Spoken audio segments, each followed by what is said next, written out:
UP में विधानसभा के चुनाव होने वाले हैं, लेकिन चुनाव में मुद्दे बन रहे हैं जिन्ना से लेकर सरदार पटेल तक। लेकिन अब तो जिन्ना पटेल से होते हुए मामला और पीछे सिकंदर और चंद्रगुप्त मौर्य के बीच युद्ध तक जा पहुंचा है।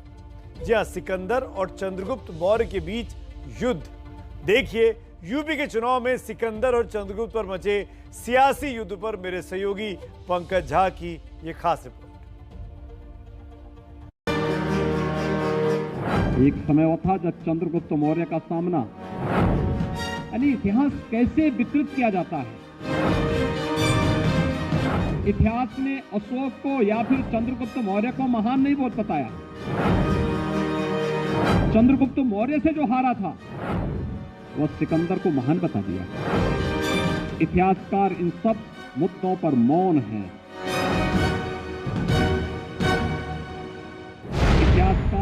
उत्तर प्रदेश के मुख्यमंत्री योगी आदित्यनाथ चंद्रगुप्त मौर्य के साथ सिकंदर की जिस लड़ाई का जिक्र कर रहे थे वो कभी हुई ही नहीं थी। चंद्रगुप्त मौर्य से सिकंदर के सेनापति सेल्यूकस की जंग हुई थी, जिसमें उसे हार का सामना करना पड़ा था।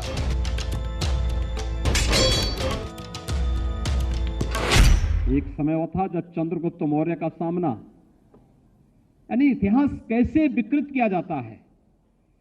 इतिहास ने अशोक को या फिर चंद्रगुप्त मौर्य को महान नहीं बोल बताया। चंद्रगुप्त मौर्य से जो हारा था वह सिकंदर को महान बता दिया। इतिहासकार इन सब मुद्दों पर मौन है। यूपी का चुनाव 2022 में हो रहा है, लेकिन वोट के लिए जज्बातों की जड़ें इतिहास में इतनी गड़ी हैं कि 2300 साल पीछे तक चली गईं। रविवार को लखनऊ में मुख्यमंत्री योगी आदित्यनाथ मौर्य कुशवाहा सम्मेलन को संबोधित कर रहे थे और उनके एजेंडे में था पिछड़ों का मान सम्मान। वो सम्मान जो मुख्यमंत्री के मुताबिक हजारों सालों से उनसे छीना जा रहा है। बस यही बताने के लिए मुख्यमंत्री ने इतिहास के पन्ने पलट दिए, लेकिन विपक्ष ने मुख्यमंत्री के इतिहास बोध पर पलटवार कर दिया। इस पर ओवैसी ने ट्वीट किया कि हिंदुत्व गलत इतिहास की फैक्ट्री है। चंद्रगुप्त और सिकंदर की कभी जंग नहीं हुई। शिक्षा व्यवस्था में सुधार क्यों जरूरी है, ये इसका एक अच्छा उदाहरण है। अच्छे स्कूल न होने से बाबा लोग अपने फायदे के लिए तथ्यों से खिलवाड़ कर रहे हैं। बाबा को शिक्षा की कद्र नहीं है और ये दिख रहा है। यूपी चुनाव से पहले बीजेपी पिछड़ी जातियों के अलग अलग समुदायों के सम्मेलन कर रही है। 2017 के चुनाव में बीजेपी को पिछड़ों का जबरदस्त समर्थन मिला था। इस बार के चुनाव में समाजवादी पार्टी भी पिछड़ा वोटों में सत्ता की चाबी ढूंढ रही है। ऐसे में इन वोटों को जोड़ना बीजेपी के लिए बड़ा चैलेंज साबित हो रहा है। इसीलिए अतीत के जरिए योगी आदित्यनाथ सम्मान की बात भी कर रहे हैं और ध्रुवीकरण वाला दांव भी चल रहे हैं। तो हम लोगों ने तब भी मैंने 1999 में इस बात को कहा था, एक दिन इनकी बड़ी दुर्गति होगी जिन्होंने महात्मा बुद्ध की मूर्ति को तोड़ा है। तालिबान जैसे ही फिर से अफगानिस्तान में घुसा, तमाम स्वर उभरने लग गए थे। तालिबान का समर्थन का मतलब मानवता विरोधी शक्तियों को समर्थन देना।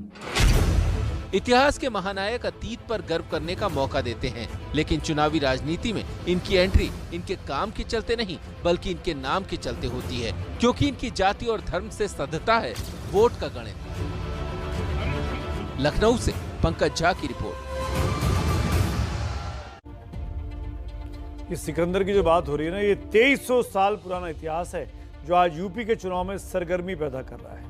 ये सवाल उठ रहे हैं कि क्या चंद्रगुप्त मौर्य ने सिकंदर को हराया था? क्या दोनों में कभी युद्ध हुआ भी था?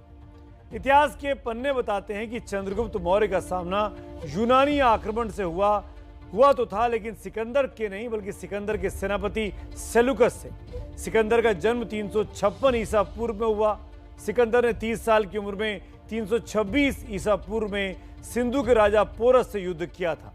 इस युद्ध में पोरस की हार हो गई थी, लेकिन पोरस को जब सिकंदर के सामने पेश किया गया तो सिकंदर ने पूछा कि बताओ पोरस, तुम्हारे साथ कैसा सलूक किया जाए। कहते कि पोरस ने जवाब दिया कि जैसा एक राजा दूसरे राजा के साथ करते हैं। इस जवाब से खुश होकर सिकंदर ने पोरस का राजपाट तो लौटा दिया, लेकिन इसकी कीमत पर पोरस को सिकंदर की अधीनता स्वीकार करनी पड़ी। 2 साल बाद 32 साल की उम्र में सिकंदर की मौत हो गई। सिकंदर सिंधु नदी को पार नहीं कर सका। बाद में उसके सेनापति सेल्यूकस ने जब दोबारा हमला किया